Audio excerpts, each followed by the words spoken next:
예수께서 제자를 삼고 세례를 베푸시는 것이 요한보다 많다 하는 말을 바리새인들이 들은 줄을 주께서 아신지라. 예수께서 친히 세례를 베푸신 것이 아니요 제자들이 베푼 것이라. 유대를 떠나사 다시 갈릴리로 가실새 사마리아를 통과하여야 하겠는지라. 사마리아에 있는 수가라 하는 동네에 이르시니 야곱이 그 아들 요셉에게 준 땅이 가깝고 거기 또 야곱의 우물이 있더라. 예수께서 길 가시다가 피곤하여 우물 곁에 그대로 앉으시니 때가 6시쯤 되었더라. 사마리아 여자 한 사람이 물을 기르러 왔음에 예수께서 물을 좀 달라 하시니 이는 제자들이 먹을 것을 사러 그 동네에 들어갔음이러라. 사마리아 여자가 이르되 당신은 유대인으로서 어찌하여 사마리아 여자인 나에게 물을 달라 하나이까 하니 이는 유대인이 사마리아인과 상종하지 아니함이러라. 아멘. 자, 우리는 요한복음 3장과 4장의 말씀을 통하여서 기독교의 본질인, 기독교에서 가장 중요한 본질이죠. 본질인 구원의 문제를 살펴보고 있습니다. 우리의 구원은 우리의 어떤 자격이나 조건, 그리고 우리에게 어떤 이유나 원인이 없다는 것입니다. 그런데 그럼에도 불구하고 구원이라는 결과가 우리에게 얻어진다는 것이죠. 다시 말하면 인간에게는 구원에 있어서 아무런 할 일이 없다는 것입니다. 그렇다면 구원은 어떻게 얻어질 수가 있습니까? 그 정답은 요한복음 3장 16절에 있습니다. 우리 한번 요한복음 3장 16절을 같이 읽어보도록 하겠습니다. 하나님이 세상을 이처럼 사랑하사 독생자를 주셨으니 이는 그를 믿는 자마다 멸망하지 않고 영생을 얻게 하려 하심이라. 아멘. 이것이 바로 요한복음 3장의 결론이며 우리 구원을 어떻게 얻은 것인가에 대한 결론이기도 합니다. 하나님이 우리를 이처럼 사랑하셔서 독생자를 주심으로 우리가 구원을 받았다는 것입니다. 그럼 이처럼이라는 것은 어떻게 구원을 주신 것입니다. 그것은 하나님께서 하나님의 독생자이신 성자 하나님 예수님을 이 땅에 인간의 몸으로 보내셨습니다. 그리고 죄의 원흉인 우리 인간들이 저주받고 심판받아 죽음의 형벌을 받아야 마땅합니다. 그러나 이것을 하나님께서는 긍휼히 여기셨어요.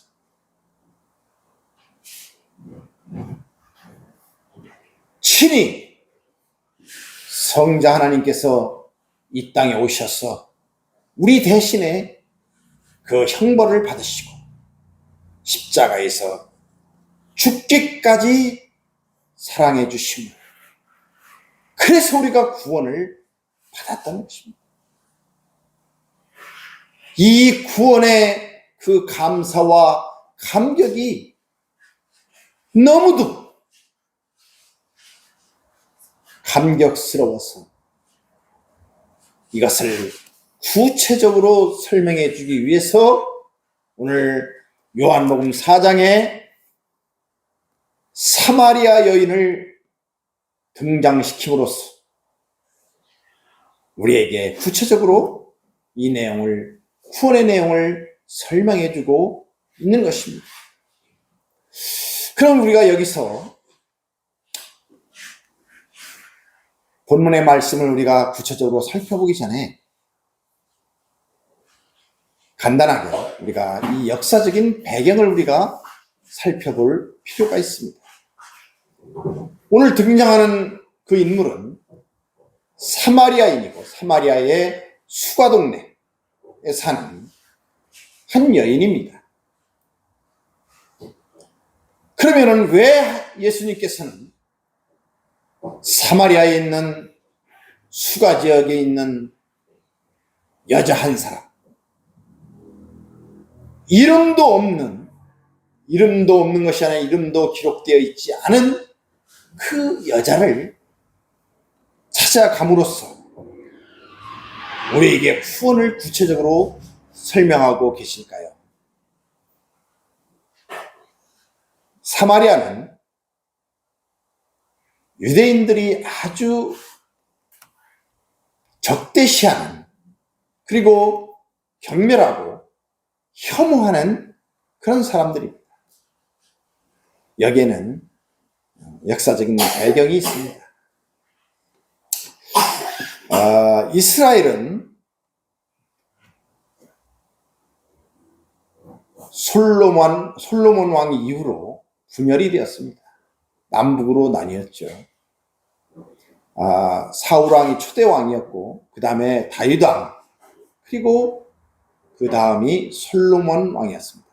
솔로몬 왕 이후에 남북으로 나뉘어서 남쪽에는 유다, 북쪽에는 이스라엘, 이렇게 나눠지게 됐습니다. 남쪽에는 두 지파, 유다와 베냐민 지파가 속해 있고, 북쪽 이스라엘에는 10지파가 속해 있었습니다. 마치 우리나라가 남북으로 나뉘어져 있는 것과 흡사한 그런 모양이죠. 그랬던 것이 이제 예수님이 오시기 전 주전 722년, 그러니까 BC 722년에 북쪽의 이스라엘이 아수르라는 나라에 의해서 멸망하게 됩니다.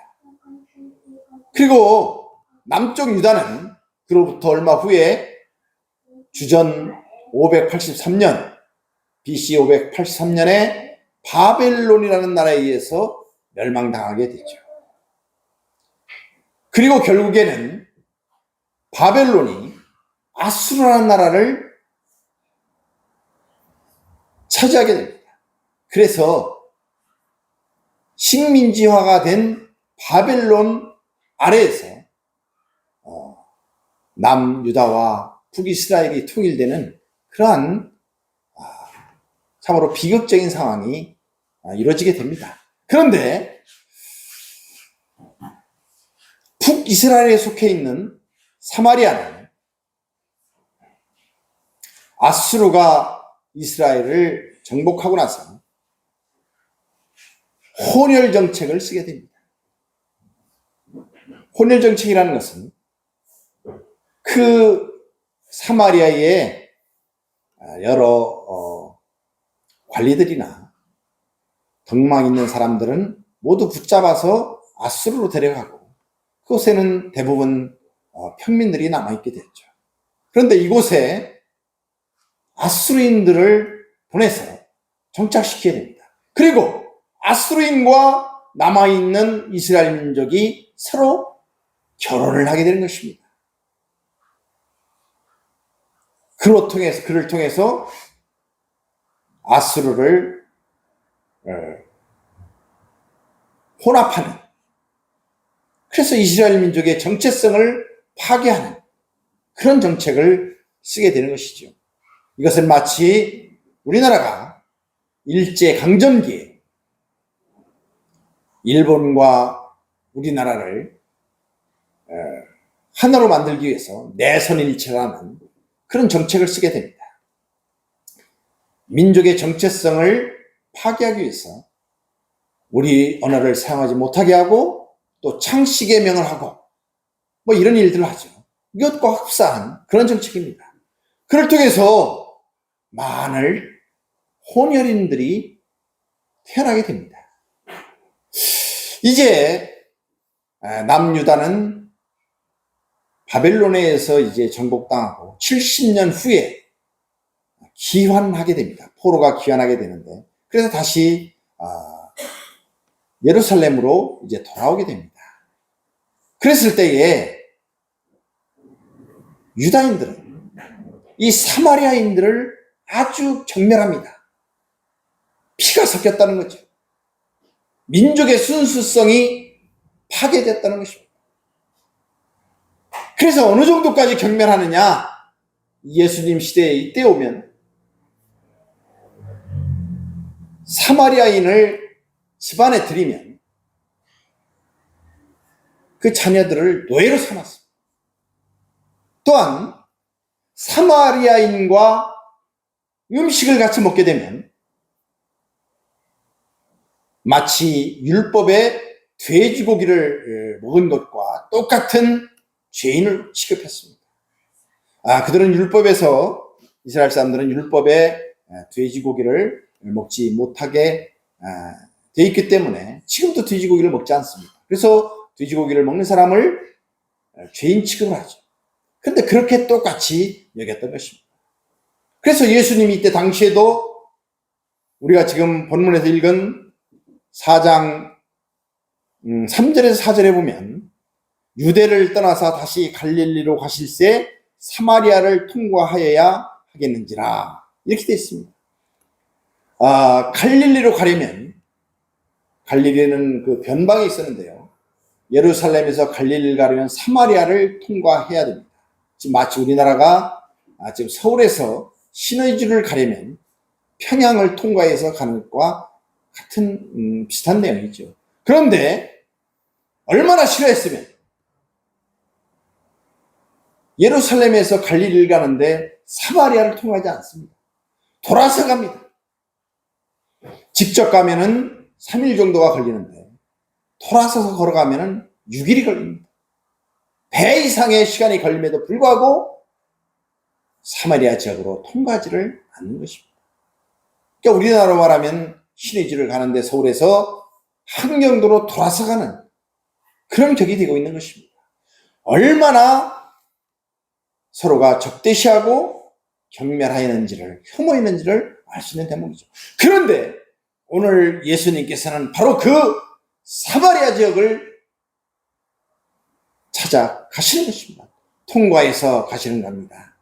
또 보면은 사마리아에 있는 수가 동네로 가셨다고 되어 있습니다. 거기에는 야곱의 우물이 있었습니다.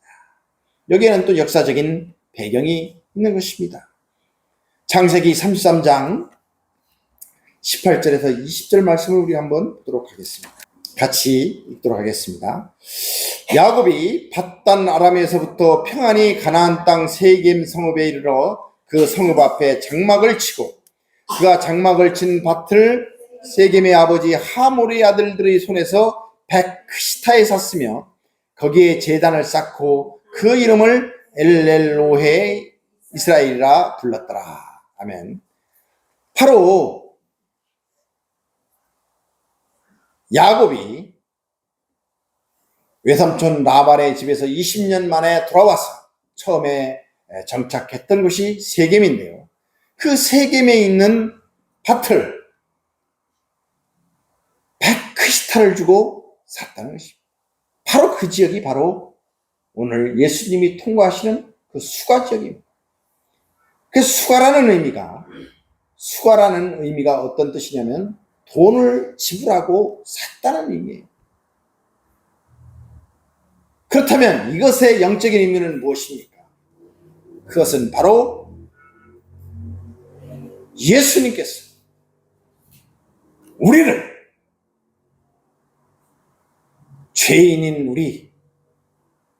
죄인인 우리를 십자가의 보배로운 피로 우리를 샀다는 것입니다.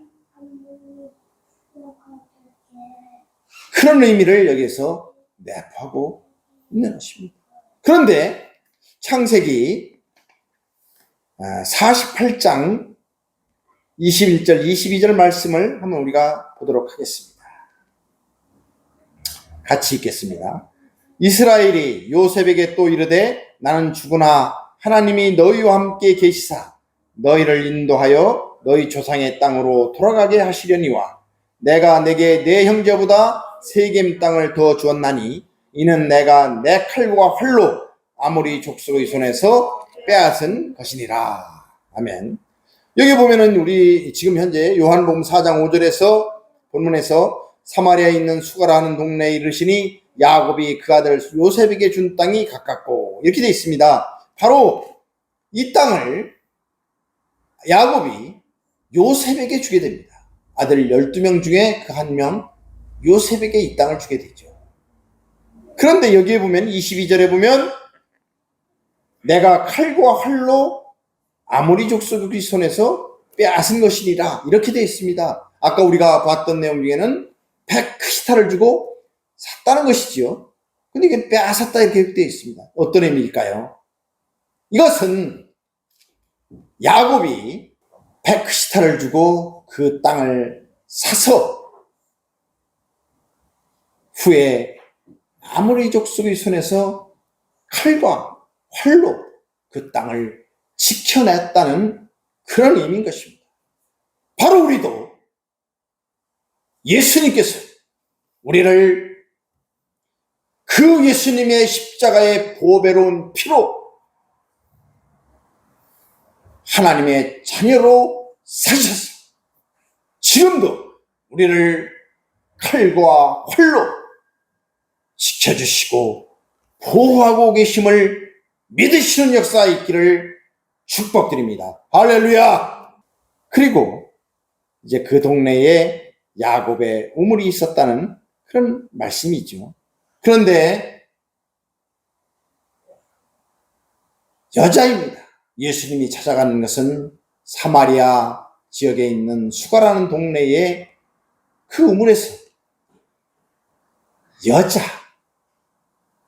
여자를 찾아가신 것입니다. 유대인들은 여자를 천하게 여겼습니다. 제가 먼저 시간에도 말씀드렸지만 여자는 숫자에도 들어가지 않았습니다. 그래서 특별히 아내조차도 밖에 나오면 서로 말을 섞지 않았다는 것입니다. 그처럼 유대인들은 여자를 천하게 여겼습니다. 그런데 지금 예수님께서는 그 여자를 찾아가신 것입니다. 거기에다가 그 여자는 이름이 없습니다. 사마리아 여자 한 사람, 이렇게 이름 없는 한 사람으로 익명으로 지금 처리를 하고 있습니다. 그 여자는 나중에 본문에서 살펴보는 것처럼 6시인데요. 6시에 물을 길러 왔는데 6시, 이 유대 시간으로 6시라는 것은 우리 시간으로 말하면 12시, 정오를 의미합니다.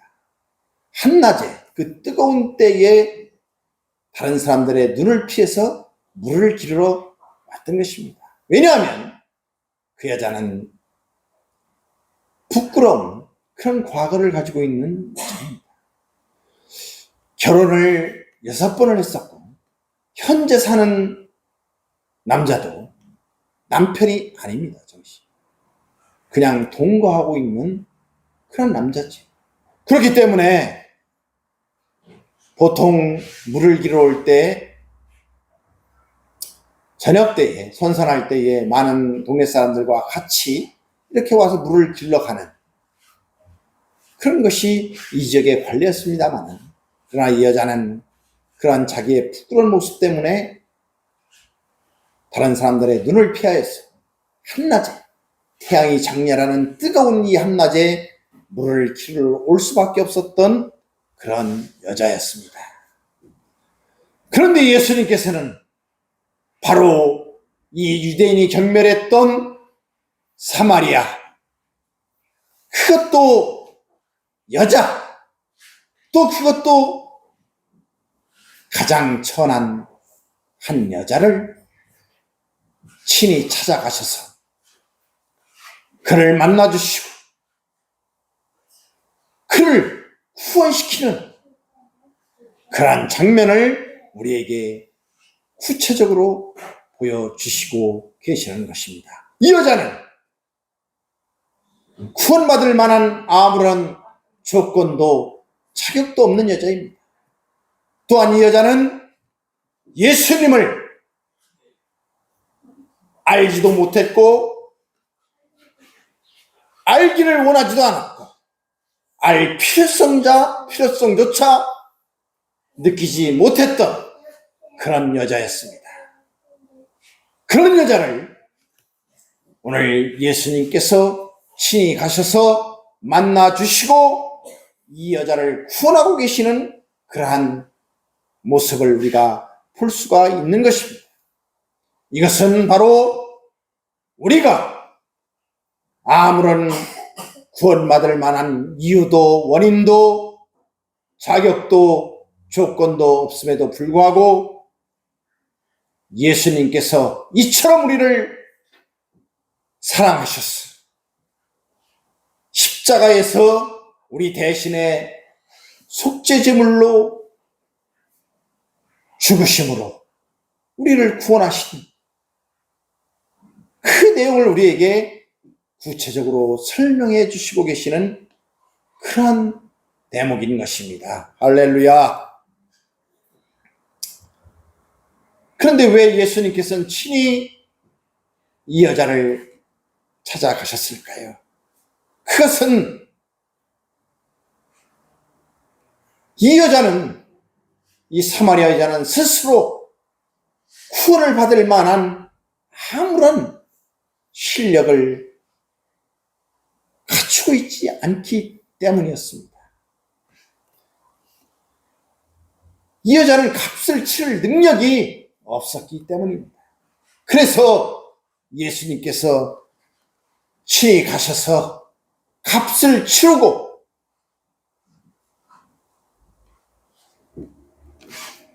그 사마리아 여자를 하나님의 자녀로 삼으신 것입니다.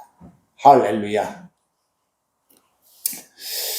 근데 오늘 우리가 살펴볼 내용은, 중요하게 살펴볼 내용은 오늘 본문 요한복음 4장 7절의 말씀입니다. 사마리아 여자 한 사람이 물을 기르러 왔음에 예수께서 물을 좀 달라 하시니, 이렇게 되어 있습니다. 예수님께서 이 여자를 만나서 첫 마디가 물을 좀 달라입니다. 야, 나에게 물을 좀 달라.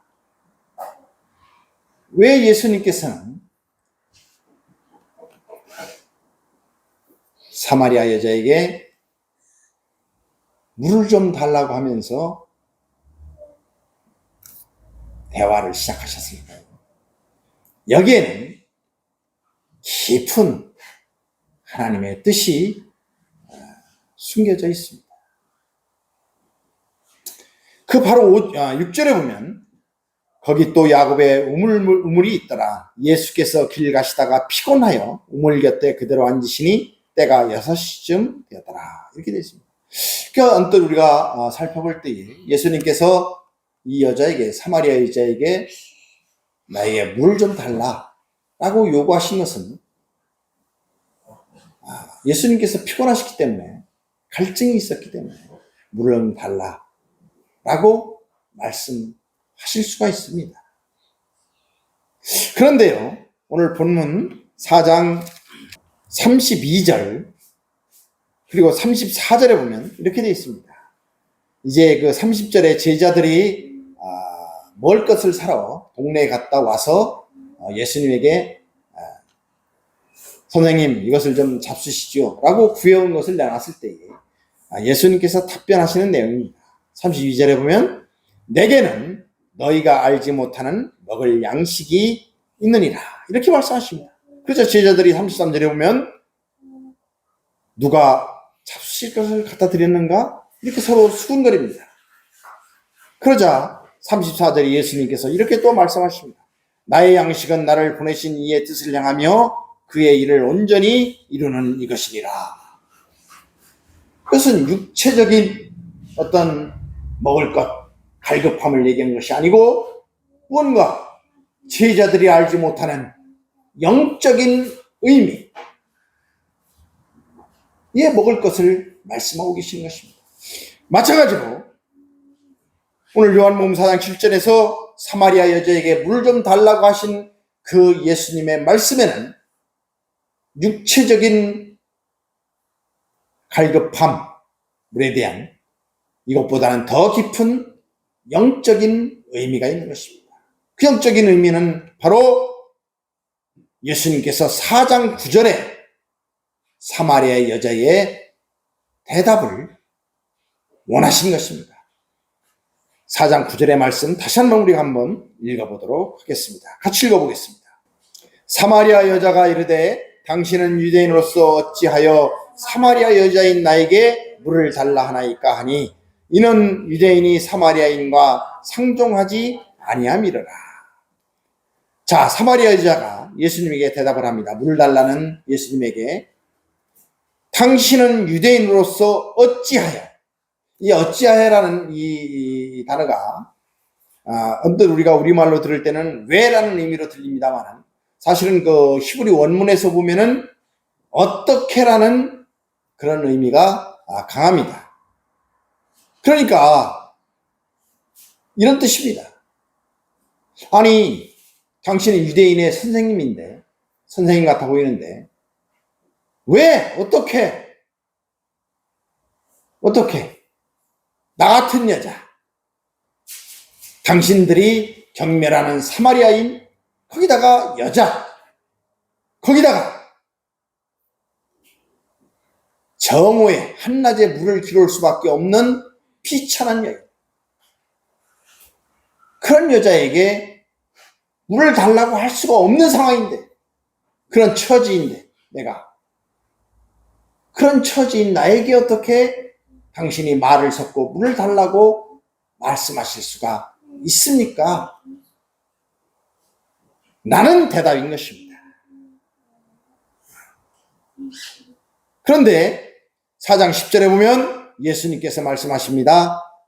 내가 만일 하나님의 선물과 또 내게 물을 좀 달라 하는 이가 누구인 줄 알았더라면 내가 그에게 구하였을 것이요 그가 생수를 내게 주었으리라. 하나님의 선물, 구원, 그리고 내게 물을 좀 달라는 이, 그가 누구입니까? 바로 예수 그리스도 메시아 구원자입니다. 그리고 4장 13절 이렇게 하십니다. 예수께서 대답하여 이르시되 이 물을 마시는 자마다 다시 목마르려니와 14절 내가 주는 물을 마시는 자는 영원히 목마르지 아니하리니 내가 주는 물은 그 속에서 생생하도록 솟아나는 샘물이 되리라. 영적인 말씀을 하고 계시는 것입니다. 그러나 전혀 15절에 보면 이 여자는 예수님이 말씀하시는 그 영적인 의미를 알아듣지를 못하고 있죠. 주여 그런 물을 내게 주사 목마르지 않고 또 여기 물 기르러 오지도 않게 하옵소서. 전혀 알아듣지 못하고 있습니다. 그러자 예수님께서 16절에서 18절 거기서 내 남편을 불러와라 이렇게 말씀하셨을 때 저는 남편이 없습니다. 그래 네 말이 맞다. 너는 남편이 5이 있었고 지금 같이 사는 남자도 내 남편이 아니다. 이 말씀을 듣고 이 여자는 거기서 항복하게 되는 겁니다. 19절에 여자가 이르되 주여 내가 보니 선지자 쏟소이다. 처음 만난 이 유대인 남자가 선생님 자기의 모든 삶을 꿰뚫어 보고 있는 것입니다. 이렇게 사람의 삶을 꿰뚫어 볼 수 있는 분은 선지자밖에 없다고 생각하는 것이죠. 여기서 이제 서서히 여자의 영적인 눈이 떠지기 시작하는 것입니다. 그래서 4장 25절로 넘어가면 여자가 어느 단계에 이르는가? 여자가 이르되 메시아 곧 그리스도라 하는 이가 오실 줄을 내가 아노니 그가 오시면 모든 것을 우리에게 알려주시리이다. 이제 여자가 메시아 구원자를 그리스도를 언급하는 자리에까지 그 영적인 깊이가 이르게 되는 것입니다. 이때에 예수님께서 26절에 뭐라고 말씀하십니까? 내게 말하는 내가 그라. 바로 그리스도, 그 구원자가 바로 나다라는 것입니다. 바로 복음의 쐐기를 박는, 구원의 쐐기를 박는 말씀을 지금 예수님께서 하고 계시는 것입니다. 그렇다면은 우리가 살펴본 예수님께서 물을 좀 달라 이렇게 요구하신 그 말씀은 단순히 갈급함 때문에, 목마름 때문에 물을 요구하는 것이 아니라 더 깊은 의미, 이 여자에게 너는 누구냐는 것입니다. 너는 지금 너의 현재 상황이 어떠한 처지에 있느냐 라는 것을 확인하는 것입니다. 그러자 이 여인은 저는 사마리아 여자이고 또 정말로 비천한 그런 처지에 있는 그런 여자라는 자기 정체성을 고백하는 그런 내용이 4장 9절의 말씀인 것입니다. 예수님이 요구한 것은 이 여자의 그 정체성, 현재 처한 그 현실을 고백받기를 원하셨던 것입니다. 바로 이것이, 이 사마리아 여자의 이 고백이 바로 우리의 고백이요 처지였던 것입니다. 할렐루야.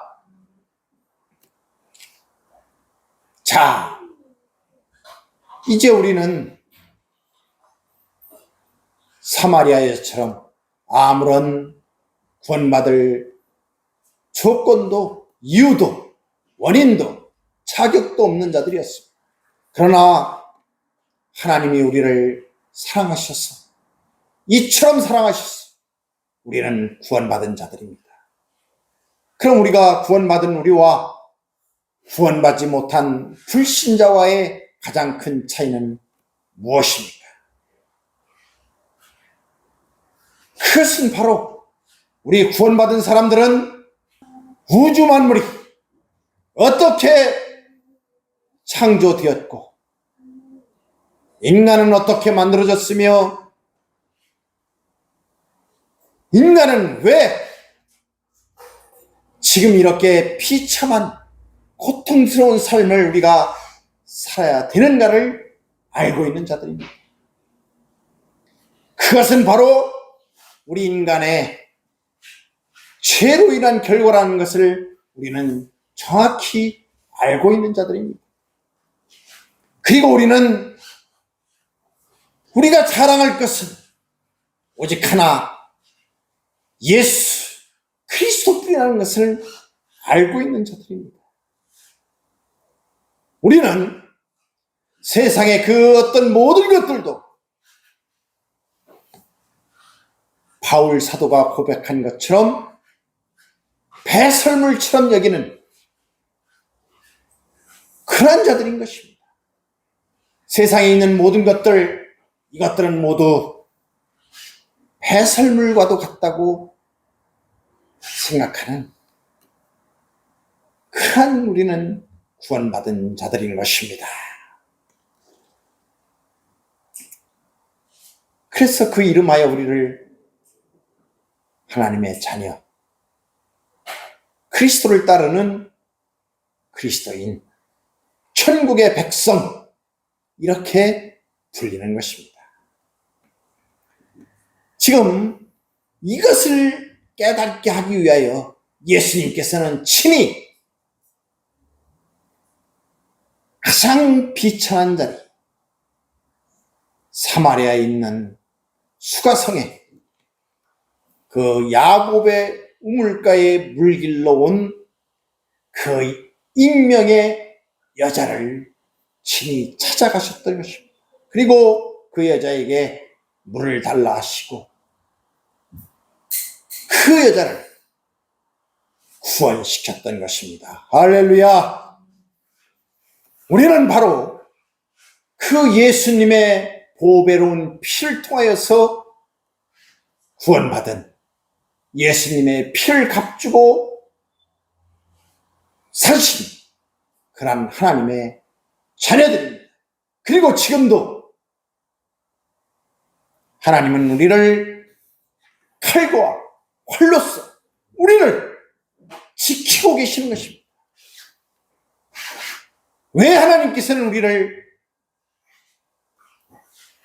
값주고 사시고 칼과 활로 우리를 지키고 계시는 것입니까? 왜요? 그것은 바로 하나님의 부르심의 그 목적이 있기 때문입니다. 사탄과 원수 같은 그 마귀의 손에서 이제는 예수 그리스도의 피로 값주고 사셔서 하나님의 자녀라는 그 어마어마한 신분의 자리로 변화시켜 주시고 지금 칼과 활로 우리를 지켜주고 계시는 것입니다. 우리는 구원을 받고 나면 두 가지 반응을 보입니다. 하나는 이제 하나님의 은혜로 구원을 받았으니까 하나님 앞에 우리가 어떻게 보답을 할 것인가, 이런 생각을 하게 됩니다. 이것은 제가 말씀드린 것 같이 우리의 신앙을 각성하고 분발하려는 그런 생각에서 나온 것은 맞습니다. 그러나 구원이라는 의미에서는 전혀 틀린 얘기입니다. 구원은 하나님께서 어떠한 조건도 붙이지를 않은 것입니다. 그리고 또 한 가지 반응은 우리가 아무런 할 일도 없이 구원을 받았다면 구원받고 난 뒤에도 우리는 아무런 할 일도 없지 않은가, 이렇게 질문할 수가 있습니다. 그것은 아닙니다. 우리는 이제 구원받은 자로서 우리는 하나님의 뜻에 우리는 순종해야 됩니다. 그 하나님의 뜻이 무엇입니까? 우리는 우리가 지금 누구인가를 확인해야 됩니다. 과거에 우리는 어떤 자들이었고 지금 우리는 구원받은 누구입니까? 이제 우리는 앞으로 어떻게 살아서 어디까지 갈 누구인가를 반드시 확인해야 됩니다. 그리고 하나님께서는 우리에게 원하시는 것이 그 뜻이 무엇인가를 우리는 분명히 알아야 됩니다. 그것은 바로 무엇입니까? 하나님의 부르심의 목적은 무엇입니까? 우리가 잘하는 것입니다. 어디까지요? 구원의 완성의 자리, 바로 천국 백성다운 백성, 하나님의 자녀다운 자녀, 그것이 바로 예수님을 닮은 그 모습, 그 자리까지 우리는 자라가야 되는 것입니다. 물론 여기에는 시간과 여러 가지 시행착오라는 실패라는 과정을 겪게 됩니다. 그러나 우리는 기필코 그 자리까지 하나님께서 인도하여 주실 것입니다. 오늘 우리가 살펴본 것과 같이 본문에서 가장 비천한 자리에 있던 사마리아의 한 여자를 친히 찾아가셨어요. 그에게 내게 물을 좀 달라 라고 요구하셨던 그 깊은 의미, 내가 지금 누구인가, 내가 현재 어떤 위치에 있는가를 확인하시고자 했던 그 예수님의 그 요구에 우리가 다시 한번 깊이 그 뜻을 생각하면서 이제 우리는 구원받은 자로서 하나님이 정말로 기뻐하시는 그 자리, 그 자리를 향해서 시간과 과정이 필요하지만 그 자리를 향해서 오늘도 내일도 하나님께서 우리에게 주어진 그 시간 동안 하나님의 뜻에 순종함으로 그렇게 날마다 살아가는, 성장해가는 그러한 온성교의 모든 성도들이 되시기를 주님의 이름으로 축복드립니다.